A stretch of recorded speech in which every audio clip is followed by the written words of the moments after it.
Welcome to Republican Roundtable. I'm Max Reimer. As many of you know, we broadcast from Bloomington, and we have a lot of elections that are coming up both in August and November. And it's easy to get wrapped up in some of the bigger ticket elections, but what we have to pay attention to is also the fact that we have some state house races coming up. Here in Bloomington, in District 50, Senate District 50, we have two candidates in today that are running for State House. We have Kirsten Johnson, who will be my future representative in 50A, and then Chad Anderson, who is running for the seat in 50B. Correct. Thank you guys for joining us on the Republican Roundtable today. Thanks for having us. Yeah. So I like to kind of kick things off with who we are as candidates and what our backgrounds are. And Kirsten, I'd like to start with you. You've done a lot in your life. Who are you and why are you running for this seat? Why now? My name's Kirsten Johnson, and I am running for the district where I grew up. So this is where my mom's house is still in my district, and she actually door knocked with me along my paper route that I had when I delivered Sun Current. Oh. This district also has my first waitressing job. I worked at the Lindale Perkins over on 82nd across from Cub. This district has my best friends lived here. I have, I see people all over the place who knew me growing up and they're rooting for me. So I know this district so well and I really love it. It really made me who I am. So right after I graduated, I went to the military. So enlisted in 2003. It was after the Iraq War and everything had just come around, and kind of that call to service drew me out. I became a medic. The GI Bill paid for me to get my graduate degree in public health. So that really started teaching me about population studies. So I started looking at how do things work and how is government working in the background. And it's been this eye-opening experience that there's a lot that happens at the local level. There's a lot that we can impact and change if we're really paying attention at the very base level of these Senate districts and these cities, townships, and everything else. So I'm feeling that call to service again and really jumping in and going for it this year. So I'm excited. Good. Very good. Chad, what about you? What is your background? You've had the seat before. Yeah, 2016, won a special election, so I served in 2016. So won an election in 2016, but then lost an election in 2016. It was an interesting year, probably best year of my life though. So learned a lot, learned how politics more works at the House, how bills get passed, things like that. So it got me really excited to run again, I think because I was there. And then I've been out for a while, and you could kind of see what happens at a neighborhood level more when you're not in, and see what happens. Because I think when you're at the Capitol, that's the world that you live in, is at the Capitol. And when you're back in the district, people don't know a lot what is going on, at the state Capitol and the national Capitol. So I think it was really good for me to take these 2 years and really see what's going on and listen and kind of, hear what's going on. So these districts get a little bit weird in the Southwest Metro. What is the geographical kind of breakdown between 50A and 50B? So my district goes from Old Cedar to Columbus Avenue. It's everything north of 86th Street. And then from Columbus to France Avenue, everything north of 90th. So that's my zone in Bloomington. And then I also have a portion of Richfield. And yeah, so I have by the Mall of America, and then everything south that she said over to Columbus, south over to France, and then at France it cuts down to 98th Street and goes over to Normandale, and then south. So south, central, Bloomington. It's important for people to remember as they go to the ballot box. And both of you in November, neither one of you have a primary that we should be concerned about or paying attention to. Primary. Yeah. What are some issues specifically in Bloomington that you guys care about, or as you door knock are kind of talking about with people who have the chance to vote for you in November? The biggest one for me has been taxes and regulations. Bloomington is one of the heaviest regulated cities, especially in the metro area and South Metro specifically. But you have these things where government's telling you how to run your life and taking decisions away from you and turning them into utilities left and right. And we have plenty of people who don't like that. They want to have more say, and this should be a lot more about freedoms and decisions and kind of making your own fate. So going along with that goes to the taxation, where last year Bloomington got hit hard, and so did Richfield with taxes, between state, county, city, and school board, and every entity saying it's just a little bit, it's just a couple percent, it's not that bad. Yeah. Well, when you multiply that by 4 different organizations that are taxing you at just a little bit, it adds up really quickly. And I'm feeling the hurt on that, and I know tons of other residents are. So I think the state can set the standard of no more taxes for now. Let's take a look and really see what we can do with the money we have, see if we can generate revenue somewhere else for people, and then build from there. So. And with the federal tax bill, we need to really kind of fall in line with a lot of the provisions in that. And I think Bloomington, especially considering the property taxes in Bloomington, you know, and Hennepin County at large, state and local taxes don't mean what they used to mean. Exactly. And we kind of need to fall in line with that. Chad, are you encountering anything different as you talk to voters? So just in the district, I'm not hearing a ton of this necessarily at the doors, because I think people talk about bigger issues, but along with taxes. So I do rental property in Bloomington. Last year alone, the property taxes at apartments went up $15 per month per apartment. So just to keep up, I need to raise... Say that one more time. $15 a month per apartment. Okay. So if I want to stay level, I need to send everybody a $15 a month rent increase just to cover the real estate taxes. And then you talk about the franchise fees. You had talked about that $3.50 on their electric bill. City of Bloomington raised water, and they got the 2-tier system. So a lot of times these apartments hit the second tier. So the people that maybe the elderly that are, you know, one person in an apartment, they are getting hit with that higher percentage. And a lot of times these apartments are just taking that water bill, dividing it by how many people. So these unintended consequences of these raising of taxes are hurting people when we talk about affordable housing, and the taxes are kind of pushing people up. And I don't like to raise rent because I see these people. I see them every day. I see them at the grocery store, the gas station. My kids go to school with them. So I don't want to raise them. But when I get a $15 a month tax bill that's higher, you know, that happens. That's got to happen. And then other issues, like you said, I think listening. I think the last couple of days I've just kind of thought we need to listen. The politicians need to listen to the people. In Bloomington Bloomington doesn't allow Airbnb, and there's a big group of people that want to do the Airbnb, and not to make a lot of money. They just want to make their house payment. It's a family of 4 that rents out their basement once in a while, and they just said, this helps us make our mortgage payment. And they can't do that. And then the bike path down on the river bottoms, the state language says it must be paved. We don't leave this up to the people that make the path. We just say this. I mean, and there's a lot of people up in arms about those things. So I think just listening. I think the politicians need to step back. Instead of saying, this is what's important to me, just say, tell me what's important to you. More generally, a lot of the city-specific issues are controlled at the city level. Do you guys see any path that you can carve out in the legislature to the one issue, you know, that I think about was the overhaul on the trash collection. So basically saying that if you're a private trash collection vendor, we're going to divvy out territory and then assign it to you because we're the government and we get to say what happens.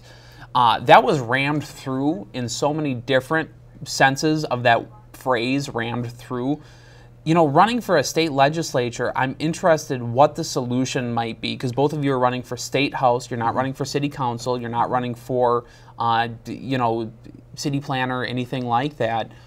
Do you happen to know of any solutions that you could pursue at the legislature to kind of rein in some of those really burdensome city regulations? Yeah. I had a bill in for the trash. It did get through one committee, but just didn't have enough time then to pass it and didn't get back to keep working on it. But it just said the state was going to step back and say the cities can't do this right now. We got to step back and see what is going to happen, kind of just put a halt on it. You know, I'd like the cities to be able to decide, so it's kind of hard of the state kind of overreaching and saying the cities, we don't. But in this case, I just saw how it affected people in Bloomington.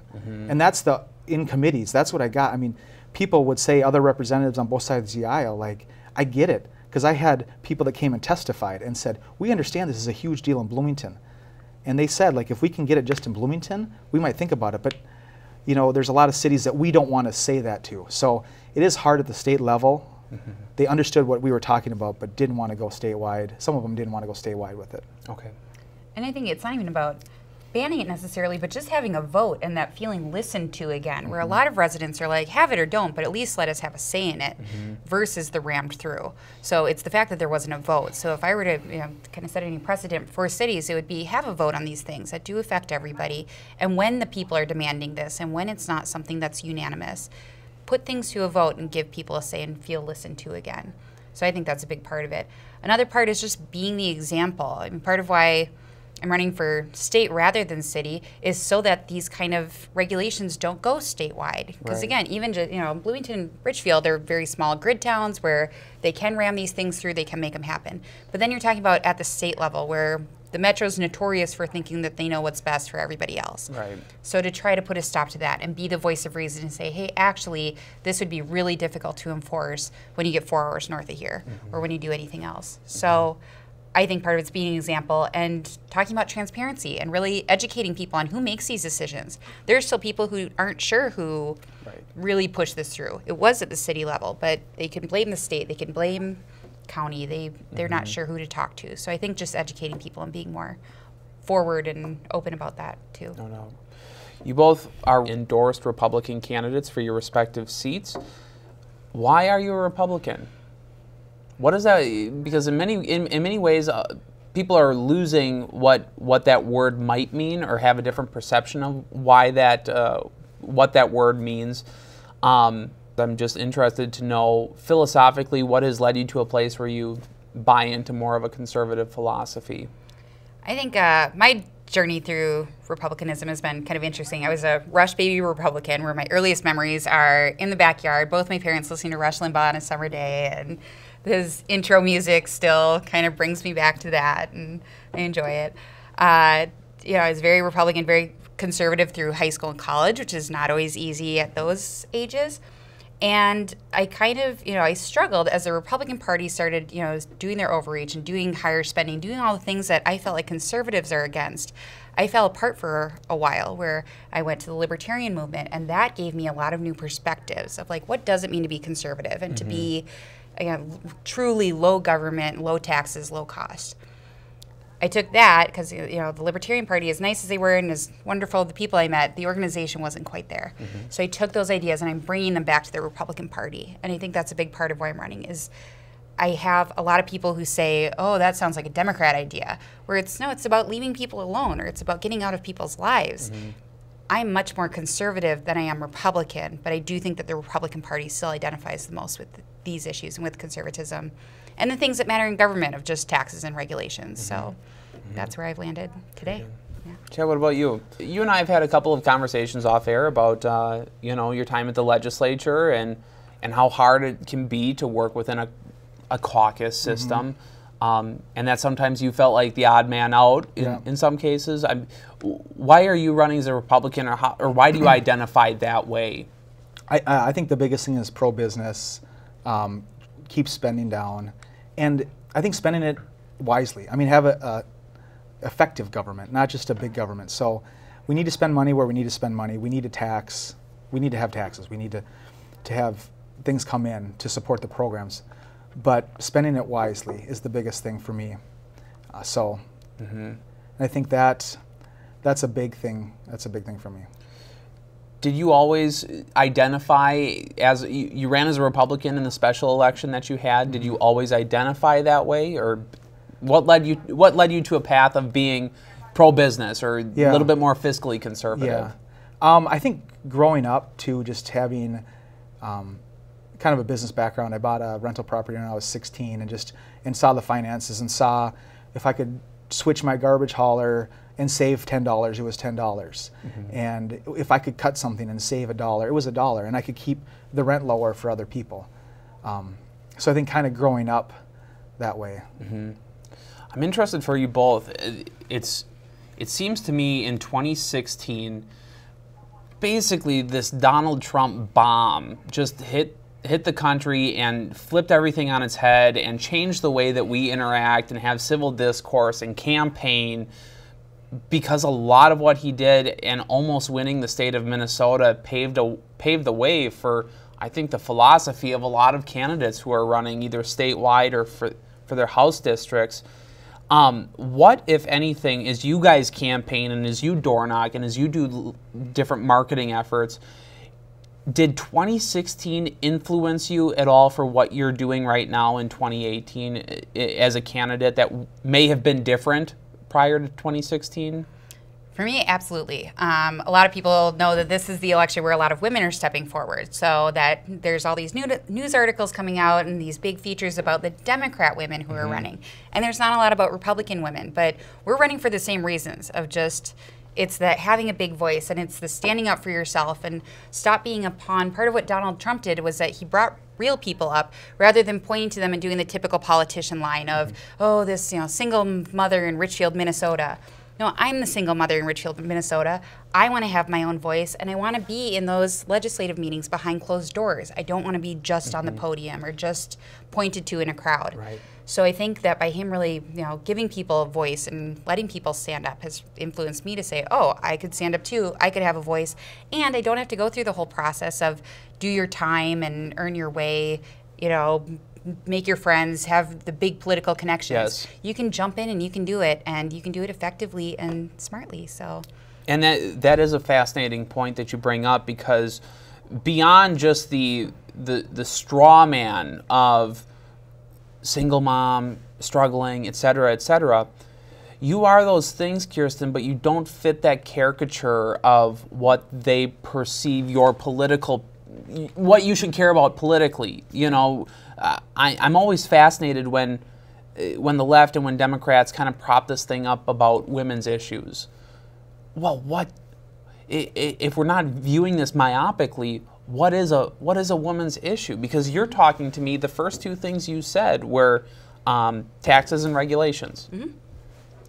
I'm led to believe that you care about abortion. You care a lot about it. That's the only thing you care about, right? I mean, I'm curious as to where that comes from and why we prop that up. Again, it's the loud minority. So again, it is the loudest voice, and it's where the funding comes from. So again, like when I'm trying to look for help, from Women Winning, for example, is one of the organizations that really gives women a voice in politics. But they're a pro-choice organization, and they're very much focused on the Democrat or left-leaning candidates. So they're not even giving me a voice. They're not giving me money. They're not giving me the interns and the support or anything else. Nobody asked me for an organization called Women Winning what I actually would want to win with. So it's this misleading thing, and there are a lot of us, there are a lot of women who are taxes, regulations, and really smart other factors that aren't just about women's issues necessarily. But at the same time, that is still a benefit that I can talk about those, personally. Certainly. And bring them to the legislature rather than having men saying, well, my wife says, well, my sister says, and having that voice. And I think that's something that the Republican Party should do a little bit better, is that this isn't identity politics. Don't vote for me just because I'm a girl, which I think is common on the other side. But it is important, and my background and my experiences are something that should be carried and should be amplified more in the House. So hopefully we start seeing that. We do start taking advantage of that, of the things that make each of our candidates unique, and letting them be representative of a bigger population in the state. And then, Chad, for you, obviously running in 2016, I'm interested both on your campaign level and then on a broader scale.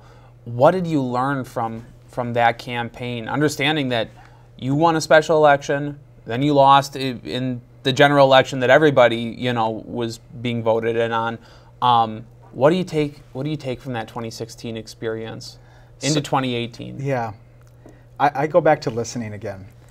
It's interesting to me that it seems like the country's divided, Republican and Democrat.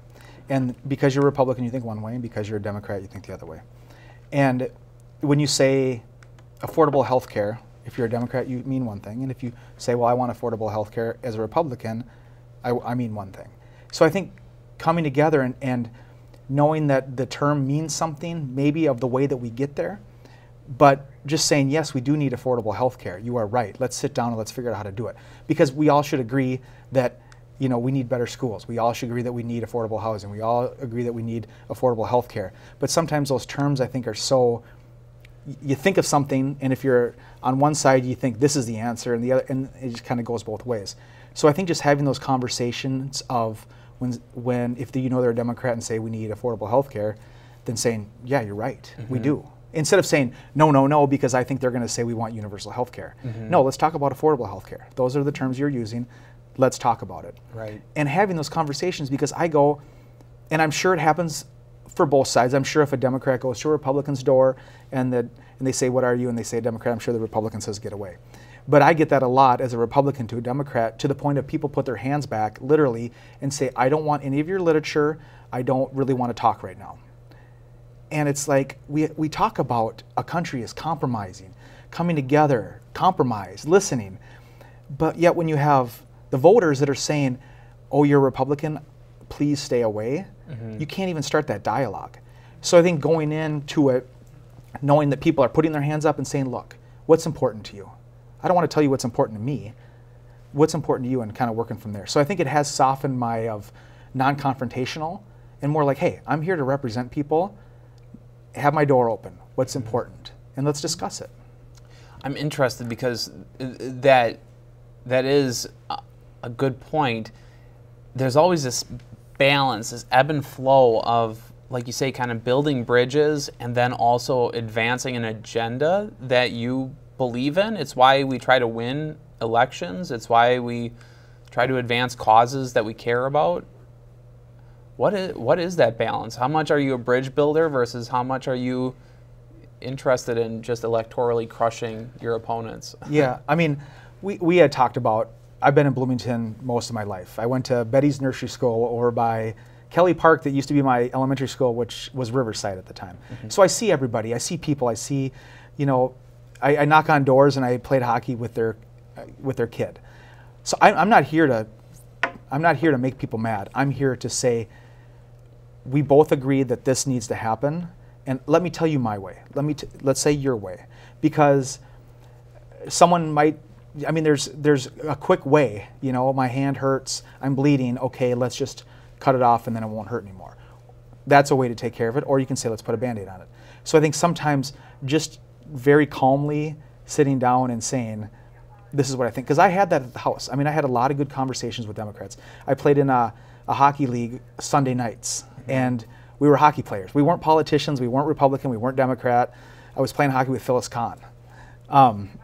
What? Yeah. She was skating with us. Yeah, and then we went out and had pizza afterwards. And it's those types of relationships like, hey, we're hockey players. Let's talk about this. And that's what needs to happen, rather than I say a keyword and you're this way, I see a keyword and you're that way. So I think just not going into a situation, and I think sometimes politicians do that, and there's some districts that you can do that. If you're in a really blue district, you can just say it one way. If you're a really red district, but kind of in Bloomington and Richfield, we all want, most of the time we want very similar stuff. We just have a different way to get to it. And Kirsten, very similar. I mean, you have both a background and experience and a strong set of beliefs that wouldn't cater to I am part of the Republican Party platform.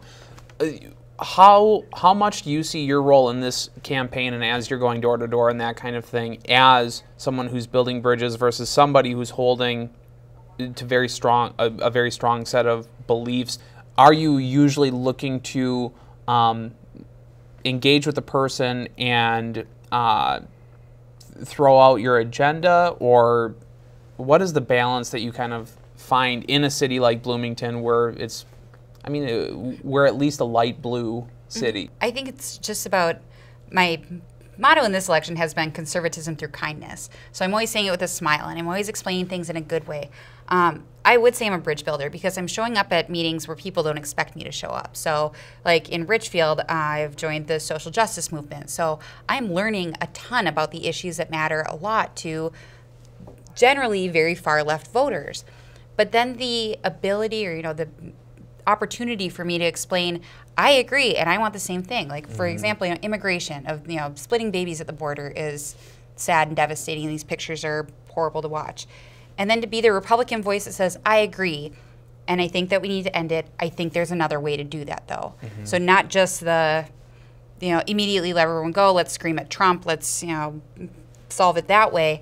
I'm giving different solutions where I'm saying, I agree with you, and we both want the same outcome. I'm just coming from a different angle, just like Chad said, of just, it's telling them that I agree, I'm with you too. I want less police violence. I want better schools. I want all of these things. I'm telling you that here's my perspective, and educating people. And what that's done is really made people see, oh, Republicans aren't heartless monsters who wish the worst on everyone. You do care. Baby steps, right? Yeah, exactly. But I've had a lot, I've made friends now in these groups from people who likely lost a lot of their Republican friends in the 2016 election, and I am building those bridges, and I am talking, and it's not necessarily that they'll vote for me, but at least they're listening and they're defending me to say she's not that bad and she's got some good ideas. So I think that's kind of my role, and again, I would want to take that statewide and go even bigger with it, and hopefully across the aisle, and hopefully with other Republicans who are the same way as me, of just we can really work together without compromising our conservative values. Are you hearing anything from voters right now and what they are concerned about that surprises you? Is there any issue out there right now that we might not traditionally think of as either a Republican or Democrat issue, or is there a general theme that's happening at the door right now? I know in 2016, a lot of people were concerned about the national scene and what was happening at the with the presidential election. We don't have that this time around. So I'm just curious if there is any specific issue that you guys have heard that have made you go, whoa, that's not in my wheelhouse, or I'd have to look at that, or anything along those lines. For Republicans, for me, it's been the governor race. So that's been a big thing of, it's coming up in 10 days, a couple weeks. Of, again, asking really, what are your thoughts on this, and what do you think of these people? And then same thing on the Democrats, where they also have a kind of contentious primary coming up. So it is explaining to people, that's not my influence level. I'd be happy to work with whoever's there. And you strike this balance of, I'm not taking sides, or, I don't want to say one way or the other, but I do have my strong feelings on it. I do have things to say. I do have ideas about it. So that's been one that kind of caught me off guard a couple times on both ends. So, Chad, anything unorthodox at the door these days? I think all politics is local a little bit, or a lot. I think what I've heard is, and I've met with some people, just the term "let the people decide." I think, and once again back to my listening, of the different city issues that we've had, the garbage issue, the trail issue, the Airbnb issue, all of these things of, are you listening to me? And all of those issues that I just talked about are not Democrat or Republican. Are you listening to what we're saying? Do we have say in this? I know we elect you, but so I think it's the let the people decide of listening and taking their concerns, and going with them. Versus trying to prescribe what their concerns should be. Yeah, and that's the thing. We had talked about coming at a certain thing from two different directions and saying this is what I think and this is what I think. And I hate to hit the garbage thing over and over and over again, but I knew it very well because it was a huge deal in the special election. But there was a memo that went out in 2014 to the city council that said it won't improve, it won't help wear and tear, it's not going to increase safety, prices aren't going to go down, and it's not going to decrease pollution. I mean, you take a couple trucks off the road, yes, it will decrease pollution just like if you got rid of your car. But you go on the city's website and it said all of those things that it would do. So they were pushing what they wanted, but using the wrong facts. I understand it. I understand that people wanted one truck going into their circle. Totally understand it. And if that's the way they pushed it, that would be, I would understand that. But really listening is, I've been hearing that at the door, and people have said that why should I talk to you? People don't listen. Very good. So. Yeah. Kirsten, how can people find out more about your campaign and get involved? I'm all over social media. So again, I'm very meet people where they are. So I'm really trying to get involved at the younger levels. I'm technically a millennial, so it's very much the internet social media. So KirstenForHouse.com, and that's Kirsten number 4 House. And then all the sites, Facebook.com/Kirsten number 4 House, Instagram, Twitter, YouTube, all the areas where you can see me. I'm most active on Facebook because that's my generation and what we do. But find me any of those places. Otherwise, I am all over town. I'm in a bright blue shirt with my name on it. So say hey and talk to me too if you see me. Yeah. Chad, what about you? How can we get involved? Yeah, I would say I'll meet you at the doors. Hopefully I hit everybody's house. My website, Chad for House, FOR House. But I would say just shoot an email, phone call. I've gotten a lot of good phone calls and emails with questions. So that's what I want. I don't want people, and I tell people at the door, because people usually don't want to say. And I said, here's my card. Please call or ask questions, no matter what it is. And usually that softens it, so maybe they'll answer the question right there. But I want you to know, and I want you to know who I am. And so I would say call, email, chadforhouse.com, gives that information. Very good. Kirsten Johnson, 50A, Chad Anderson, 50B. Thank you both for joining the Republican Roundtable today. Thanks, Max. This has been the Republican Roundtable. I'm your host, Max Reimer. Until next time.